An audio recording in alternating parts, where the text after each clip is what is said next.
Birthday ಅಂತ ರಂಗೋಲಿ ಹಾಕ್ತಾಯಿದ್ದಾಳೆ. ಅವ್ರ ಅಪ್ಪದ್ದು birthday ಅಂದ್ಬಿಟ್ಟು ಬಣ್ಣದ ರಂಗೋಲಿ. ಏನು ಆಗ್ತಾಯಿದೆ ಅಜ್ಜಿ?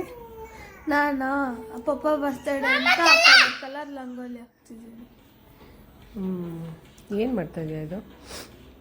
ಇವಳು ರಂಗೋಲಿ ಹಾಕ್ತಾಯಿದ್ದಾಳಂತ ಇವನು ಹೋಗ್ಬಿಟ್ಟು ರಂಗೋಲಿ ತೊಗೊಂಡಿದ್ದಾನೆ. ಎಲ್ಲ ಮಿಕ್ಸಪ್ ಮಾಡಿ ರಂಗೋಲಿ ಹಾಕ್ತಾಯಿದ್ದಾನೆ. ಅವಳು ಇವ್ನು ಗಲಾಟೆ ಮಾಡಬಾರ್ದು ಅಂತ ರಂಗೋಲಿ ಕೊಟ್ಟಿದ್ದಾಳೆ ಒಂದು ಸ್ವಲ್ಪ ಮಾಡ್ತಾ ಇದ್ದಾನೆ. ಏನು ಮಾಡ್ತಾಯಿದ್ಯಾ ಗುಂಡಣ್ಣ? ರಂಗೋಲಿ ಹಾಕ್ತಾ ಇದ್ದೀನಿ. ಆಯಿತಾ? ಫಿನಿಶ್ ಆಯಿತಾ? ಇನ್ನೂ ಇಲ್ಲ. ನಾನು ಹಾಕ್ತಾ ಇದ್ದೀನಿ. ಏನು ರಂಗೋಲಿ ಇದು? Colour rangoli, flower. ಇದು ಮುಗಿಸಿದ್ದೆ. ತುಂಬ ಚೆನ್ನಾಗಿ ಮೂಡಿ ಬಂದಿದೆ. ಫ್ಲವರ್ ರಂಗೋಲಿ.